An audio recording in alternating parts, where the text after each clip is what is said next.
This episode of Super Pulp Science is brought to you by DC's Zatanic Panic. Come join me at the official book launch hosted by Prairie Comics Fest and 204 Comics on October 1st, 2025 here in Winnipeg at the 204 Comics comic book shop. The event goes from 5 to 7 p.m. at number 5, 1549 St. Mary's Road. Once again on October 1st, 2025.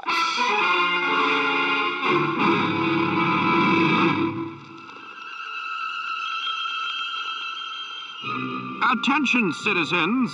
It's time for Super Pulp Science.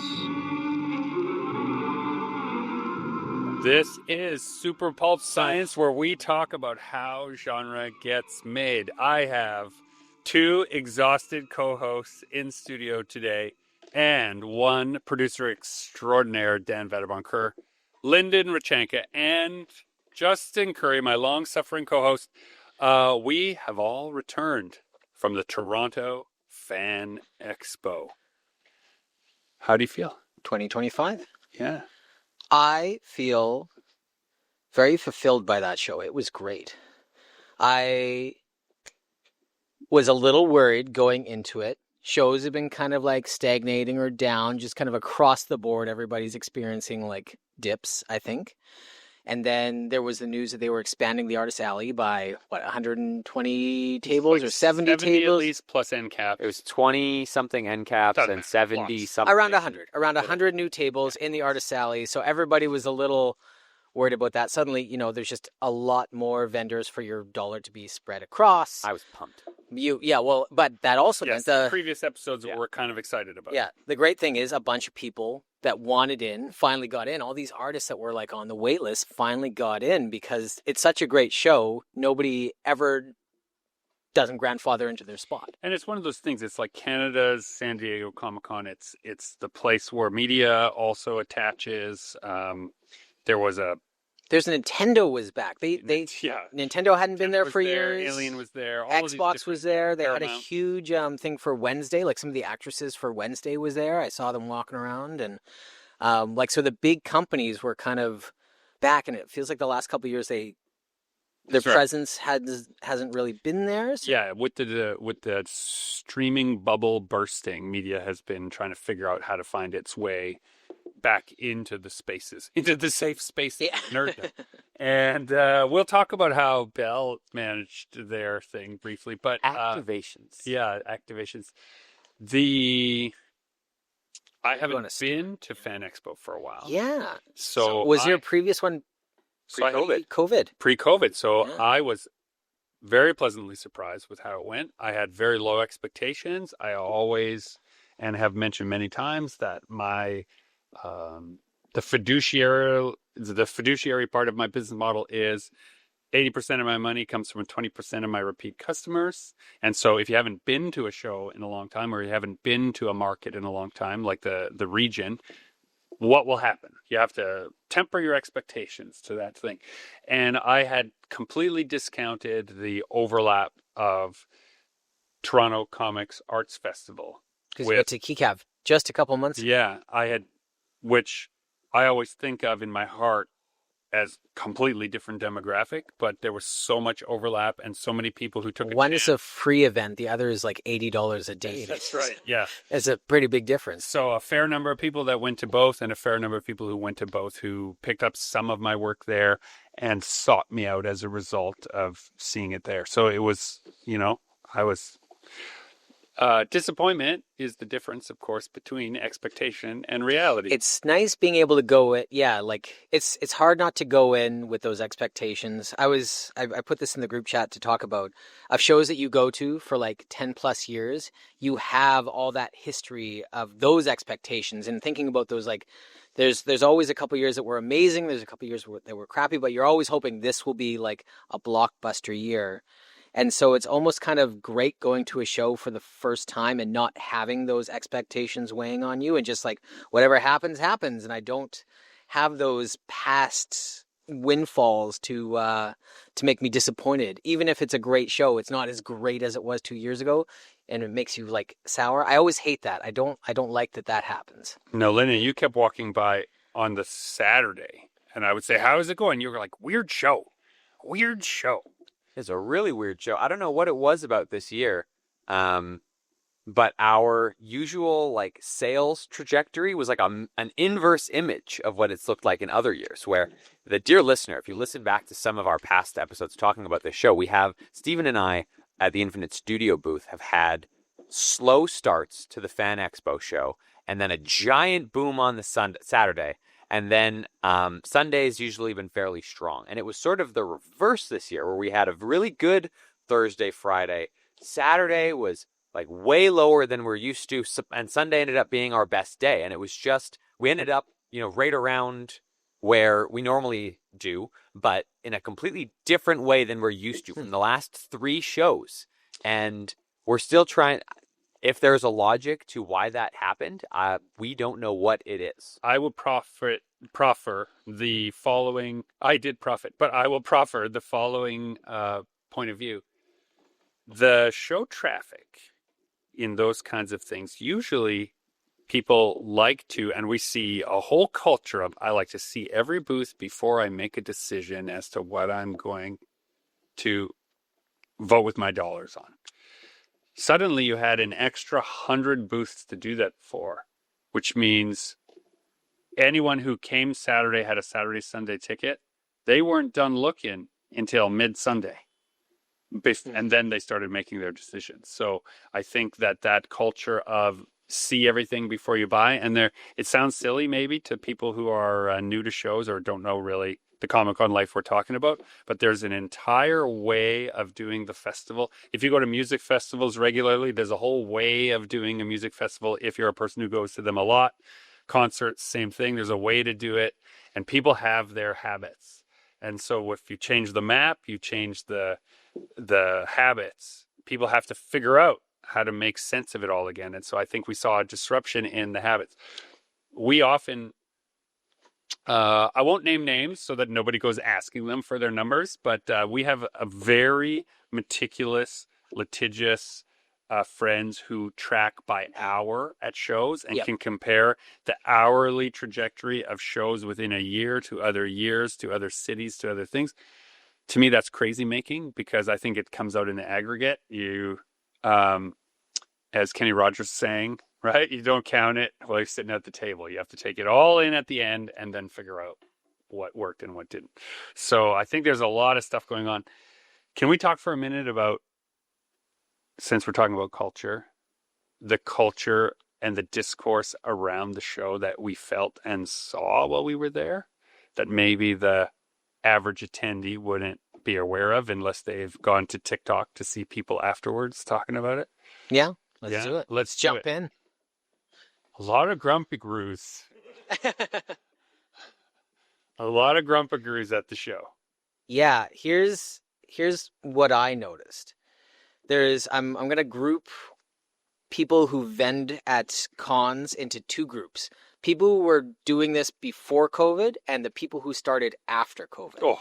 And the people who started after COVID got to enjoy this amazing bubble where we all came out of our homes and we're out into the world, and everybody's excited to spend money and be around people. Because they hadn't been going out. Yeah, and it was a boom for conventions, and we all had this great surge of we've all had this new artwork that we've been chipping away at while in lockdown as well. And so it was just 2 years of amazing shows. And people have been staring at their walls saying oh, I should beautify my space. Oh, I should think about it. I should curate. I should do all this. I got rid of everything that's the old me and now the new me. And these are the objects I want that represented me. All that was also during the lockdown, I think via TikTok and YouTube and social media, a lot of people who did conventions spent their time making videos about how they did conventions and how much they could make doing conventions, and just really basically doing what we're doing here, but in bite-sized form. Right. And there's all these new artists that just got kind of romanticized into the scene. Yeah, the same. If you took all your convention advice from short videos, it's like getting all your psychiatric advice from short videos, right? This is dangerous, right? You will have the wrong attitude. You'll have all the buzzwords and none of the knowledge that goes along with it. Reason only satisfies man's rational requirements. Desire, on the other hand, encompasses everything. So now these post-COVID artists are experiencing a dip for their first time in their short career, and wow, are they loud and angry about it and blaming everybody else and everything else but themselves. Just recognizing that this is part of how markets work. There's always a surge and then a drop and then a surge and then a drop. Or also maybe you need to make cooler shit. Yeah. I saw, I was saying as I walked in here that this bled over into my regular life. I usually only hear about this stuff from you guys these days, but I did see some TikToks from people complaining, and partly due to AI art being at the con. We can talk about that in a second. Yeah, we'll get there. But one person in particular said they were flabbergasted that they had a 40% drop, and that's how I see people describing it, like 40% drop over last year. Do you see the same video? Is that what? Okay, there you go. And that discourse is dangerous. Sorry, my question is that like a normal drop? Would that be a normal drop for you guys? Like, how's that? I was like a sliver off of last year. Our friend who keeps track of everything, like since 2012, he has been keeping track of everything. So he's like a rock when it comes to how the show has changed monetarily. And he said there was a 5% up on his table. We were 9% down. 9%. 9% is completely normal. 40% to me means they didn't do anything new, or there's that is them. Okay, when I'm having a down show and I look around and people aren't carrying things, customers aren't like, it doesn't seem like anybody's having a good show. Like I can kind of maybe blame the show or the economy or whatever. But when I'm having a down show and I look around and people are carrying a whole bunch of shit, then it's my problem. Then I'm doing something that's not working and I need to change. Pull yourself up by your bootstraps. Right? No, I wouldn't suggest that. But I will say, I think one of the big things at work in this very microcosm world of comic conventions is what you're talking about. That post-COVID bubble. Let me phrase it another way. If you have a gangbusters first year at a show and it never happens again, that first year was luck. Period. Right? There are things at work beyond you that resulted in that. Sometimes it can be that all the big guests didn't show up and now everyone has thousands of dollars more in their pockets. And so now they're spending it and then that happens. It could be that all of the external vendors, their snowstorm, we've been in this position. The snowstorm means those trucks did not arrive. And so now everyone's there and the coolest, best place to buy anything at all is Artist Alley. That's not in your power ever to control. But if those were things that set your expectations for how shows are going to be, and then it returned to how shows are, you're going to be There's some big companies that overstretched by a mile because of the COVID People bubble. With real capital and real reach and like sending semi-trailers to 20 shows that suddenly in the dip,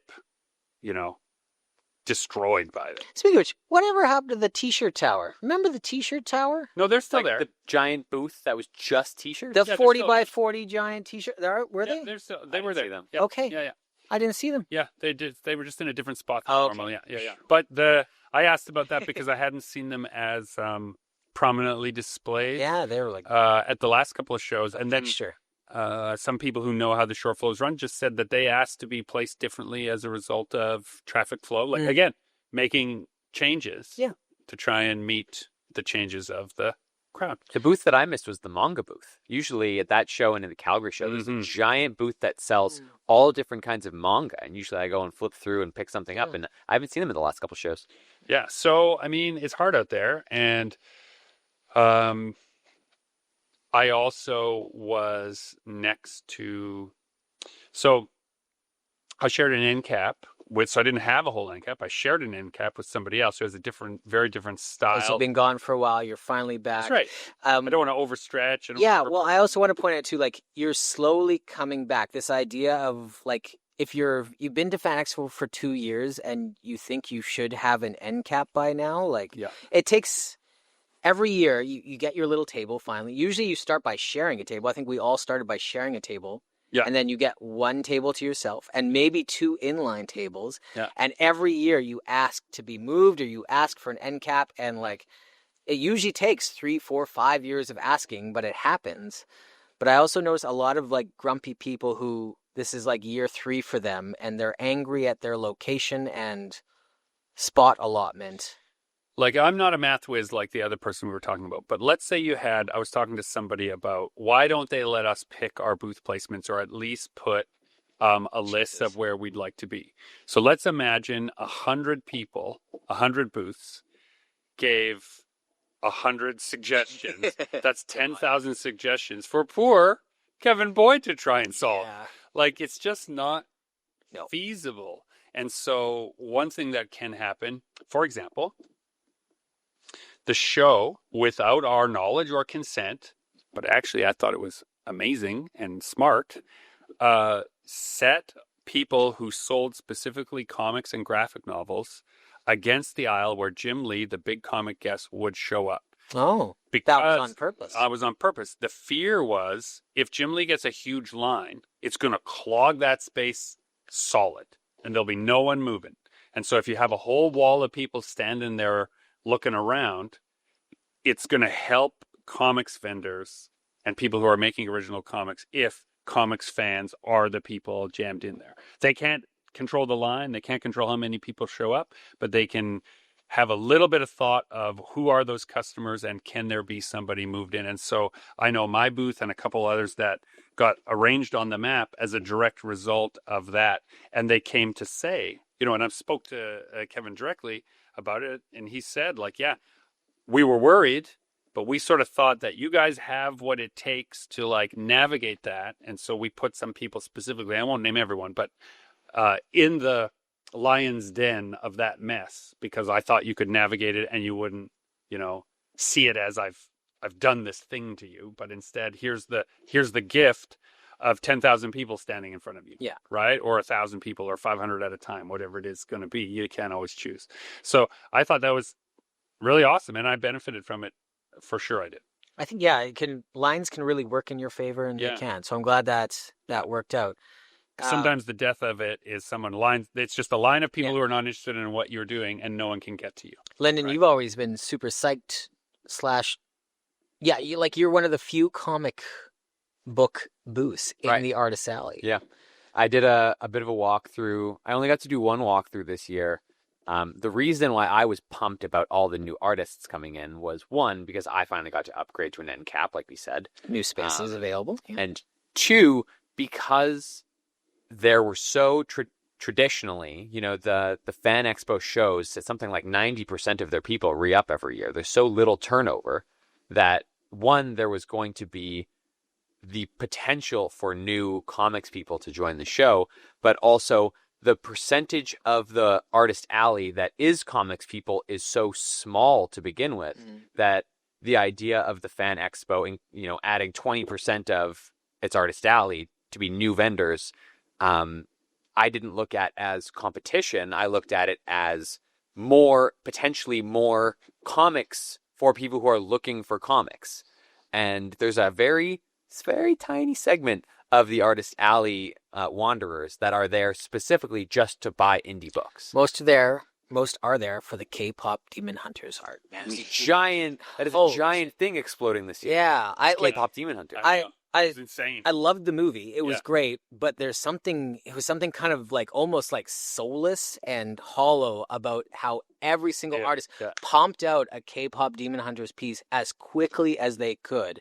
A lot of them seemed rushed. There didn't seem like there was a lot of like... There was very few of the K-pop Demon Hunter compositions that seemed to me to reach beyond the source material to speak in the artist's voice. Yeah. Let's just put it that way.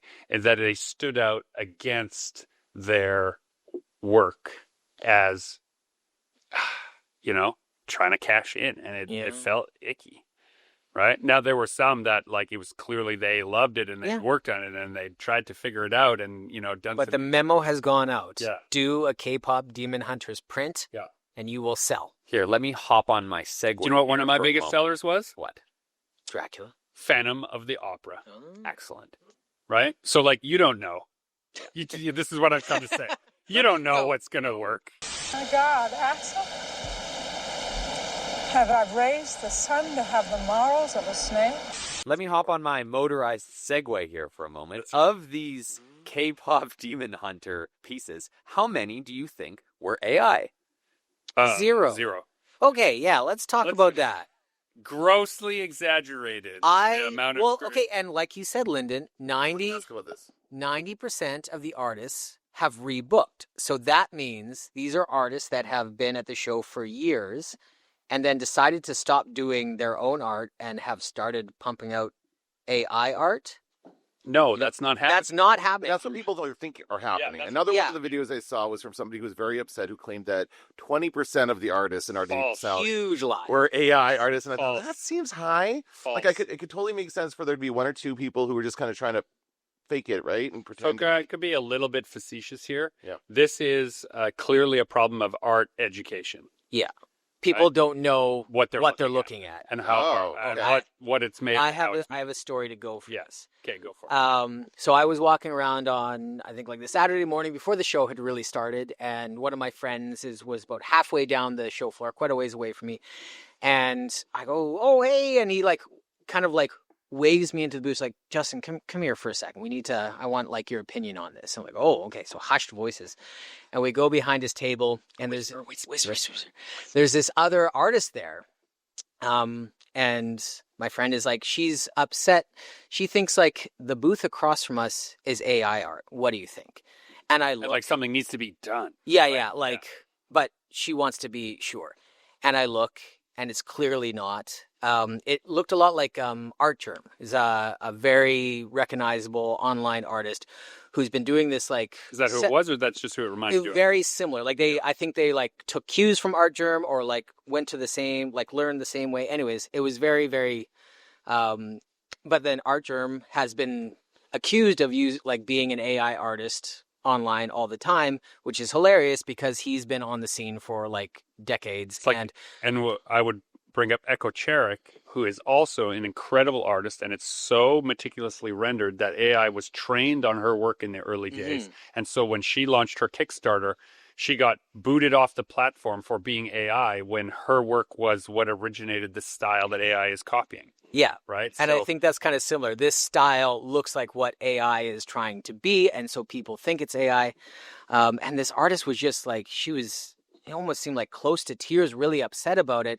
And then pointed out that they had an iPad on their table showing the process from start to finish.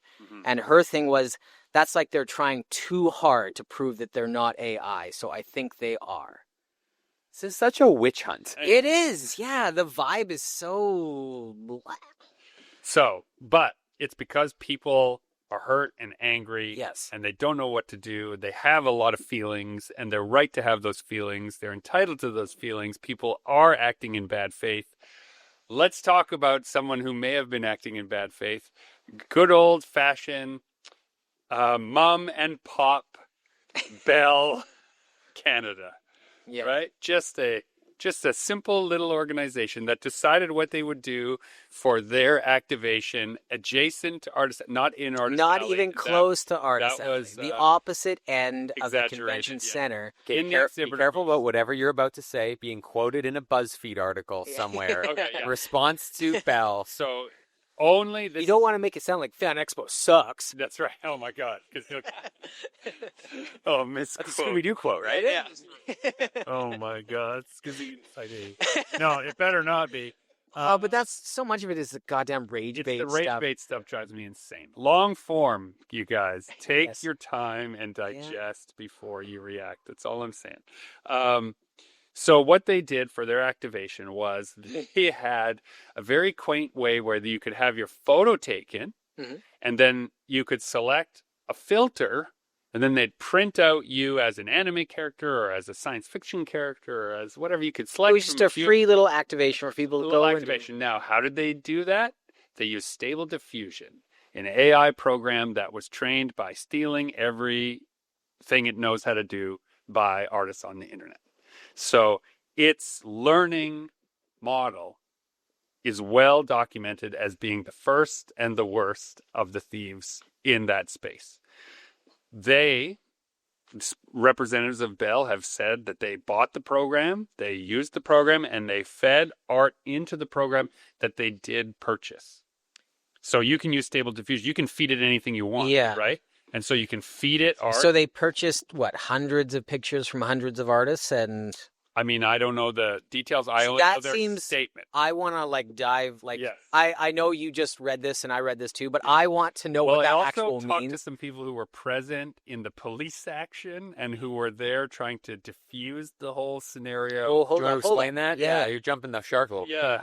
Yeah. Thumbs up. Wrong to that phrase. Yeah, there's a police. So people got, I think, upset in a very good way for a very good reason. Mostly online. I didn't, it was mostly people who weren't at the show seemed to be the most furious about it. But at the show, a whole bunch of people organized a protest, made signs, said, AI is theft, and they showed up and they rallied around the Bell booth and they were disrupting anyone who was interested in connecting with the Bell activation, which was free.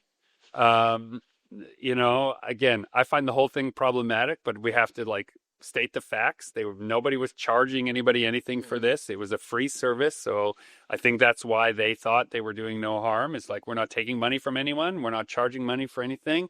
We're just a huge multimedia corporation. What can we do that's fun for the fans, right?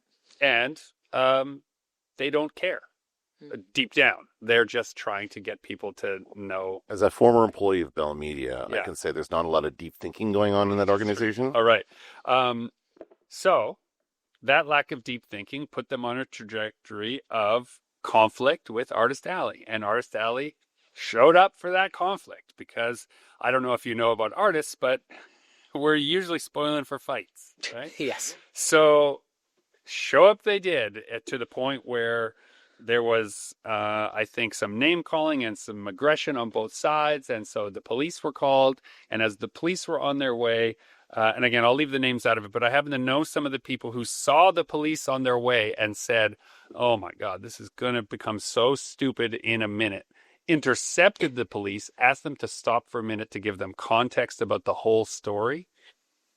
And then that officer said, well, if that's true and they're not giving any of the people with their grievance access to their management or spokespeople, maybe we can demand to see those people and broker some kind of exchange between them where both sides feel like our job here as police officers will be to protect both sides, as opposed to, oh, there you go, as opposed to showing up to throw these artists on the street, right? Which sometimes when the police show up, yes, they do harm. Sometimes when they show up, they're trying not to. And in this case, I think... Sounds like they were not a blunt instrument in this instance. They were trying to do the right thing. Now, I don't know how they treated everyone, right? And I don't know what actually happened in that conversation. But I do know, not third hand or fifth hand, but first hand, that conversation was had. Yeah. And so, I mean, you got to defend your right to protest. I think they did the right thing. I think they did protest it. I think people have a right to be angry that in a space that is supposed to be for artists, something came in that was the opposite of that. I'm not surprised that a giant corporation decided to follow the tech buzzwords that AI will save everything in our business model and we should use it everywhere all the time. Of course, that's what they think. That's what they do. Yeah, I can just try to call a customer service line. That meeting where Susie the intern just what about AI? It'd be fun and people will get a kick out of it. And you won't have to pay them either. Is that your Tally voice? Let there be silence. My grandson, the distinguished professor of literature, has requested your attention. Now, brum brum, let me hop back on my motorized Segway. Yes. Speaking of protests, we almost missed this show. Yes. Oh, yeah. Yes. Totally skipped over that. 100% in favor I was of the Air Canada labor dispute. I was 100% annoyed that it was going to affect me. That's what they're supposed to do, right? That's its point. They picked a weekend with the Fan Expo and 4 concerts going on at a... Toronto went night. Here's the night by night. Tate McRae, Jonas Brothers, My Chemical Romance, Nine Inch Nails, Oasis. I've heard of some of those. Yeah. So those And the Fan Expo. And the all Fan those Expo. flights were coming to Fan Expo on the same weekend as Fan Expo, and so Air Canada decided that was the time to have a strike, and that is the time you do have a strike. That's how it works. You have to Peak summer travel season. Yeah, you have to hit them in the wallet. And I forget what the stat was. It's like $50 million a day or more. 45, I You're think. right. Yeah, That plus a cost reimbursement the cost. company and plus reimbursement costs to not operate. And so that is how you get a labor dispute settled quickly. The government, for those of you in America, our government stepped in to say, this is not allowed. And they said, too bad, we're doing it anyway. And we will go to jail for it. Yeah, we'll happily go to jail so that we can have fair wages. And what's so crazy about that is within 9 hours of them saying we'll go to jail for that, there was a deal. Yeah. Which means that Air Canada Blinked. did nothing, Yeah. like assuming that the government was going to step in and allow them to continue to take advantage of Yeah, they this had no arrangement. other play. Right, yeah. But to have the government step in and force them to go back to work without fair wages Right. or a deal. Right. And instead they said, guess we're going to jail. Yeah. And so then there was a deal. So hooray. Yeah. Hooray. And we made it. Stephen and I were texting like nonstop on that Monday and over the weekend before there was an agreement being like, how do we get to Toronto? Flights are now $2,500 one way. And To this- rent a car, it costs us $2,000 plus 22 hours plus gas. More than that because you couldn't go through the States. Right. Yeah. Yeah. Visionary new director George McHale had to spend 15 hours on a bus from Chicago. I to looked get into there. taking a bus from Winnipeg. It was Yeah. 6 buses. Yeah. With transfers. Because not like this is Canada's biggest convention. I don't know, attendance is somewhere between 100,000, 120,000, somewhere in there. It's Yeah. big. The Fan Expo website says 135 for the record. Oh, does it? Yeah. Okay. So there you go. Oh. So Already a lot of pressure. yeah, a lot of pressure. So we were like, can we still, what's going to happen? What are we going to do? And what happened was they struck an agreement about as late as they possibly could for Stephen and I to make our flight that we had booked. Because, Thanks for looking out for Stevie. yeah, like, because like, Gregory, your flight was earlier than ours and it was canceled. Yeah, I missed And you an got- entire day in Toronto. So all my other Toronto plans from previous shows definitely Right. did not happen. And flights after ours Yeah. got canceled. Like flights before ours got canceled, flight after ours got canceled. Ours went exactly as it was supposed to. We didn't have to do a thing but sweat it out. I was on WestJet, and I made a point of talking to all the WestJet people You got along moved the to way. WestJet, Yeah. you mean? Yeah. Yeah, I got like bumped over. I was on Air Canada, and it was part of the deal. They had to find other flights, and so I was asking pleasantly, like, when's your strike going to happen? And they said, well, we've learned a lot from this one. I can tell you that there's been no, and like I heard this at least 6 times. I made a point of asking lots of people. Once I began the journey and got a straight answer, they said, oh, we're planning it for next year. We've learned a lot from how Air Canada did theirs. We're planning for the same time next year. Hooray! I'm WestJet. Yeah. Yeah. You want? I see you want to say. I was just gonna say, book your flights now, Yeah. or don't book with WestJet is the answer to that. Or do, because that's how they will have a proper strike action. I wanted to ask, like, it felt, just going back to the floor plan at the Fan Expo, Yeah. everything felt a little tighter this year. Like the Well, space-wise. space-wise, the aisles seemed closer Yeah, together. where you were, definitely. Where Yeah. I was, definitely not. Well, because I was right on the edge new area, of so they're pizza land. Yeah. Pizza, and me. But like a lot of people like that were online, a big complaint was the crowds and the overcrowding. Have they never been to Fan Expo? That was kind of my thought. Was like See this. our previous episode, the meat tunnel. Yeah, this for felt discussion of like previous shows. what most big I think conventions you are said the like. human centipede. No, I would never say that. I guarantee it. No, maybe. No. I retract that previous statement. I have learned and become a better person. But so the crowd didn't seem any different than any other big show. But the big difference was they got rid of a huge amount of sitting area, so there was nowhere to sit. But people just sit along the walls like they usually do. And Yeah, you know where I saw most people sitting now was in the area where all the clubs are. clubs. Yeah. That club area became such a delightful meetup space where everyone was like hanging out. And the club area, they're also wanting people to be hanging Because they're out. not there to sell stuff. They just Yeah. want to Here's some spread the cool word. stuff. Yeah. You want to try this stormtrooper armor on? That's what our club's for, right? Yeah. Like it was that vibe in that area was so good. People were really benefiting. And so I would love to talk to someone from like the Ghostbusters, I don't know what you call them, chapter in Toronto, Yes. because they seem to be jumping with people who were just like had time, were looking to relax, wanted to chat. It was like all that space was full of like people doing what conventions are for, meeting people who love the same stuff as you and maybe making friends, right? Yeah. I made some new friends at the show for sure. I won't dox anyone either, but some people who like, there's always that moment when you meet new people that you have a lot in common with. And they're like, maybe we should hang out this weekend. And the part of you that is a semi-public figure goes, I don't know if that's a good idea, right? But then the part of you that's still a human person that wants to be surrounded by people who understand, see you, like the same things goes, yes. Yes, we should. Gregory came over to Steven and I and was like, hey, do you want to go out tonight with this random guy I just met on the floor? Yeah. We're like, what do you mean? Yeah, we're going to go hang out. It'll be fun. He's got a rooftop patio that we can go sit on. What could go wrong Yeah. with a stranger? Turned out to be great. I did go out and we had a great time. So it was wonderful.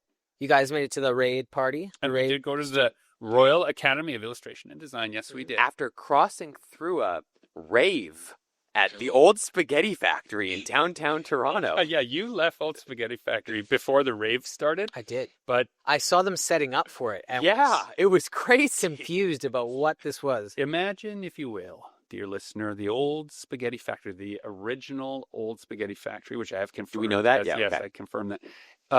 Delightful wood paneling, chandeliers, Everything's carpet. ripped out of like the 30s, 40s, and 50s. Yeah, It's just so quaint. And then you get up to go to the bathroom, as you want to do at a restaurant. And turning left, you then a laser slashes across your eyes. Curtain, yeah. And there's a huge black curtain, and light and beats And are smoke. escaping, and Yeah. smoke are escaping from one side of the restaurant. And then somebody pushes it open, and you can see into this other weird muffle rave that is occurring at the Old Spaghetti Factory. It was so weird. It was awesome. It was so weird. Your brother, Justin, We almost was like, lost him, yeah. I think I'm staying here. It was incredible. So it was weird times. Yes, we went to the raid party. The raid party. Um, Also a good time. Ramon Perez and the raid studio often organize a place that is, in a way, I'll preface it by saying this. In comics, in any industry, networking sucks. Yeah. But is necessary. And it can be really hard to go to a place where you're not sure if now we're networking or now we're just some dudes talking about, Hernandez line weights in ink, right? Like it just really depends. And so they organize a party where it's okay to network. You can come here and network. It's fine. And a lot of people were doing that. And then it becomes a pretty great party as a result of it. But it's, I feel like we showed up after the networking Yeah. was done. Yeah. that was the best time. So we got to there at arrive. like 11:30 at That's night. right. Yeah. Yeah, it's tough to have a conversation where you want something from somebody, but you're trying not to be Right. too blunt about it. Right. Or they want something from you, Right. and you've got enough things But if going on. everyone knows that's what we're doing for the first 2 hours of this party, then everything's cool because it's going to stop sooner or later when the food arrives, basically.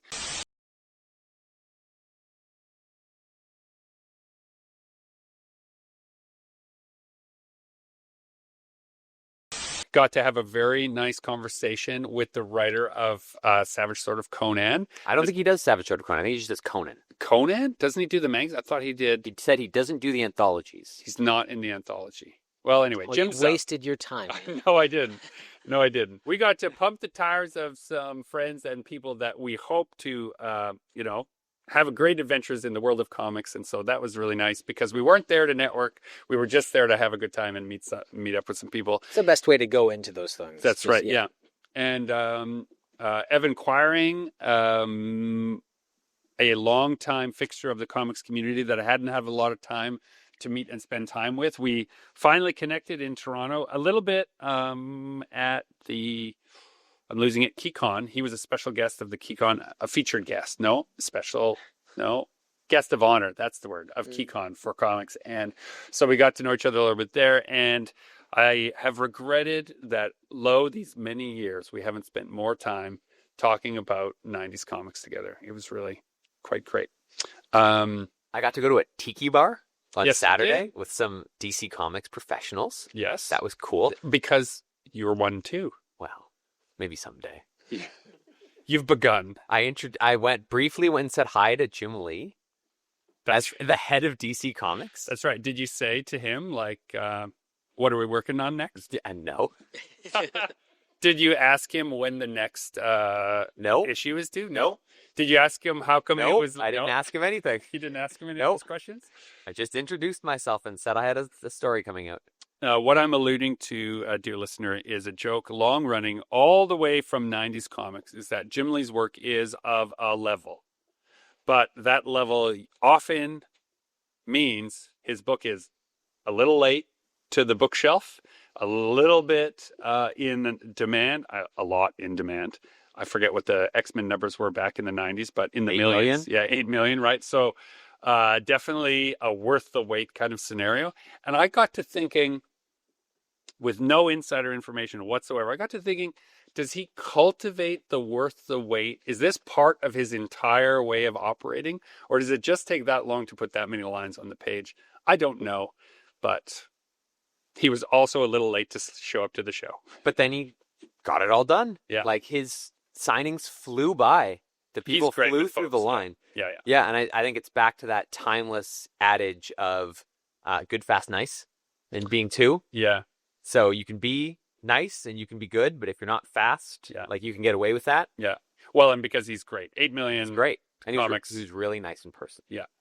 I've heard great things. I've heard many great things about him. So this is Justin always wants to do best part, worst part of a show. Yeah. And usually I forget. And he reminds me. Now I'm reminding you, Justin. So you can go first. What is the best part and worst part of Fan Expo for you? I wasn't ready. The worst part, all the whining. Well, hey, that his was after. answer. Okay, go ahead. You got to know when to hold him. Right? During setup, my pallet got slightly delayed. It went to the south or the north building, and I'm in the south building, so it was just a bit late getting there.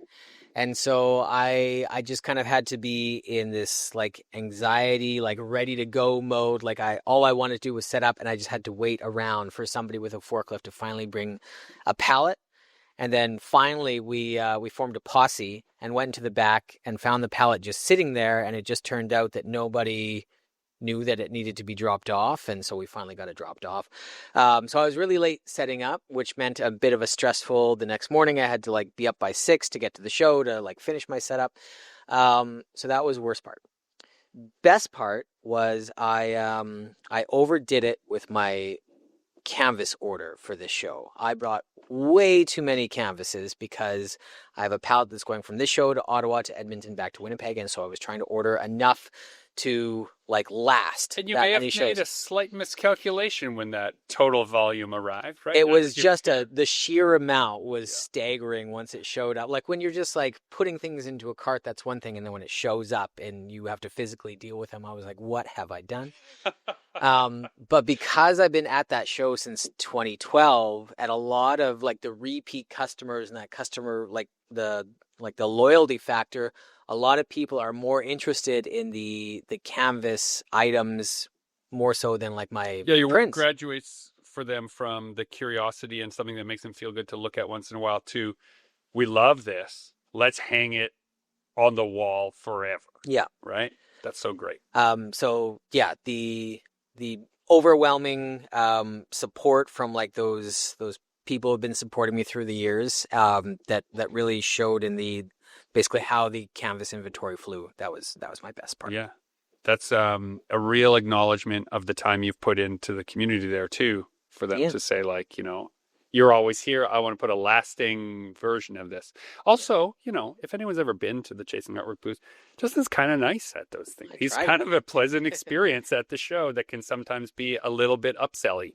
So it's very nice. I try. Yeah. You were so busy too. Like Steven and I were marveling at everything you were doing all weekend. Oh yeah, like not just at the show, but like The your whole listener scope of the weekend. juggling everything you were all the family responsibilities and the show responsibilities, being at the show like 5 to 6 in the morning, doing all that, and then being like, "No, I gotta go pick up a pack and play. I'll be right back." And like we could not believe the sheer like stick to itness that you had in all those quadrants of your life. So, attaboy. I tried to work hard. That's right. Yeah. Hustle. So if you snapped, I hope it was on a stranger. Right. Yeah, if there was a limit.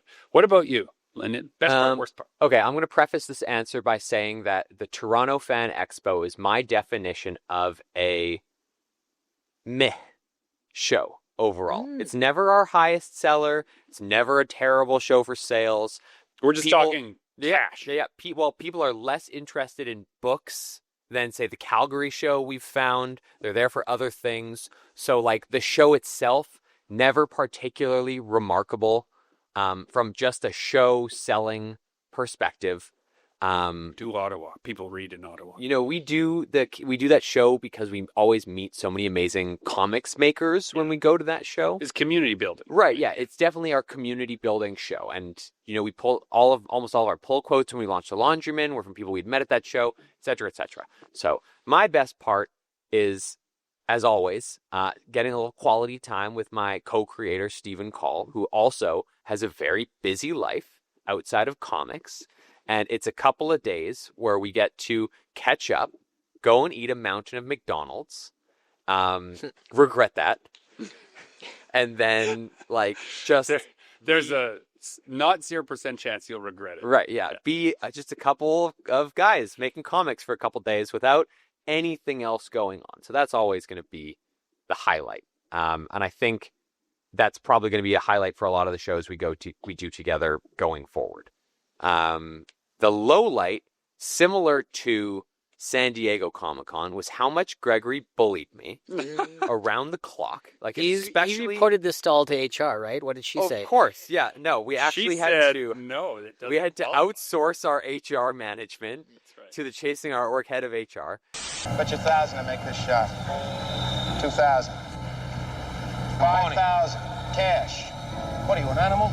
Don't you ever have any fun?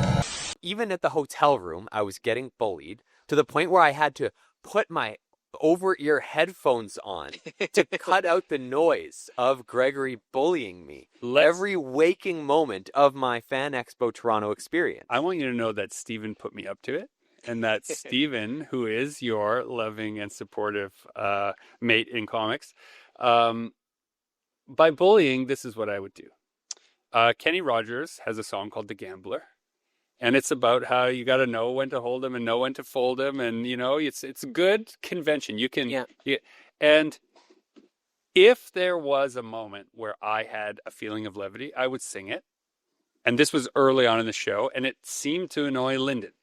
And so instead of stopping, Stephen would then start stomping the B or humming, right, some part of the tune. And then, yes, we did bully Lyndon. So nonstop for hours on hours, there would be a slow hum of Kenny Rogers inculcating his very existence. The difference between you and Steven is that you like Steven. I wasn't going to say that, but when you weren't around, Steven did not do anything to bully me. But every moment that you were around, you were doing something to bully me. I'd like to take a moment and ask you directly, if you were actually bothered by the and we can cut this off if we need to have like a just you and me, right?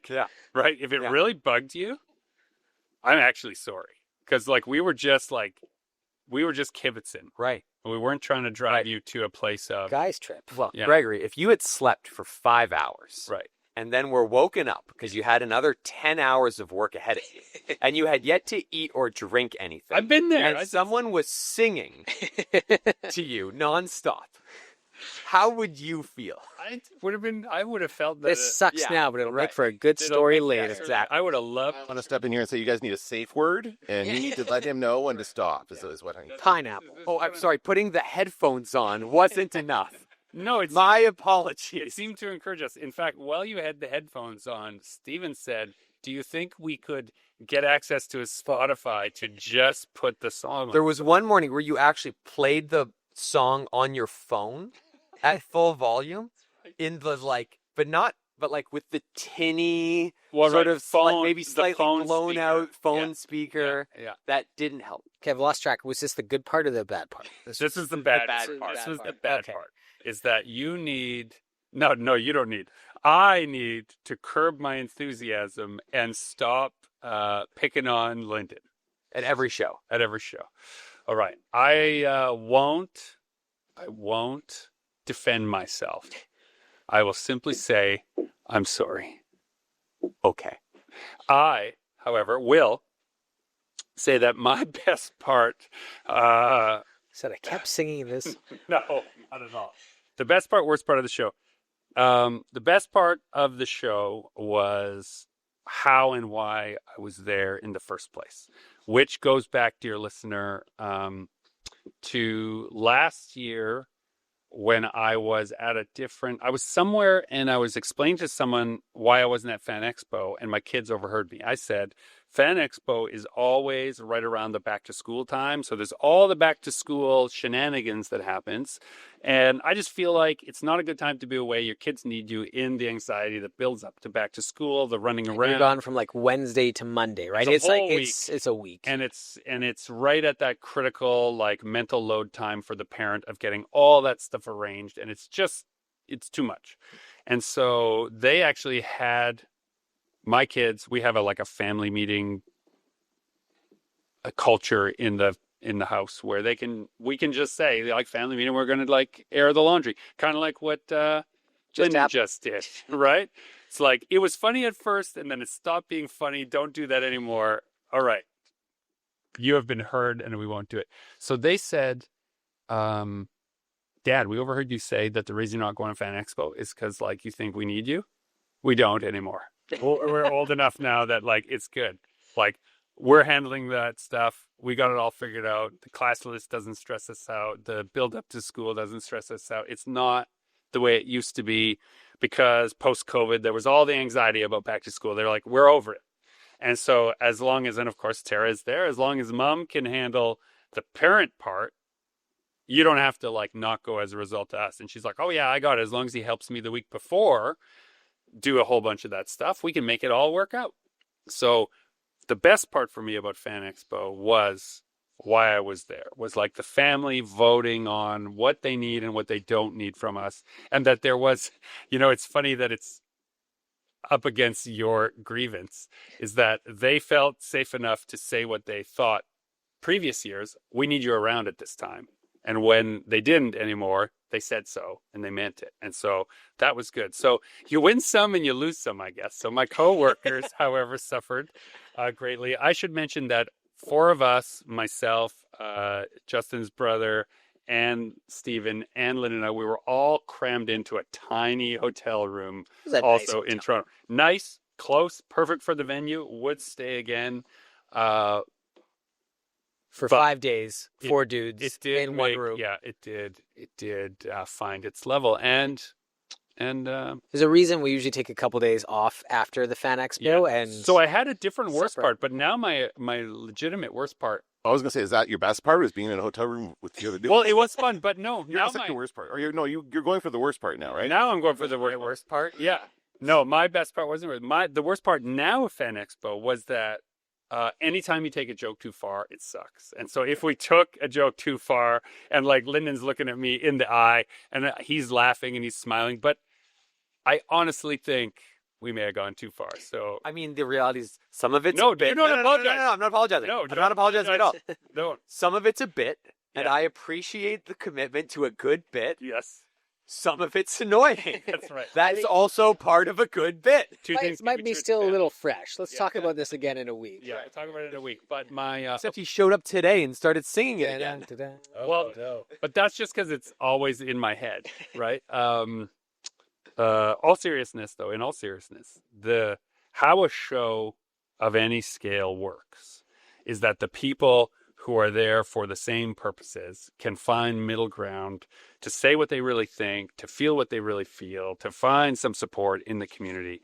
And so you got to take care of that community. So joking or not joking, if it bugged you, you got to speak up. If you are pissed off that AI showed up at the show, you got to speak up. If you think that the aisles were too narrow and that your booth placement was shitty and the show didn't communicate with you, you got to speak up. If you think you're not being paid a fair wage, you got to go on strike, right? These things are all part of how we navigate the human world, right? We cannot be free from anxiety. A world that is free of anxiety is not one we should live in, because there'll be no change, there'll be no growth, there'll be no challenging. There'll just be authoritarians who push over whatever is happening, right? You have to be able to speak up for yourself, either as a joke or for real. And so I think a lot of that all happened at this show in a lot of ways, and even on this episode, right? And I think that is what we can take away from our Fan Expo, is that there can sometimes be too much of a good thing. This has been Super Pulp Science, where we've talked about how genre is made. This is GMB Kamichak going on record as saying, I'm sorry, Lyndon, I won't do it again. Join the fight and make comments.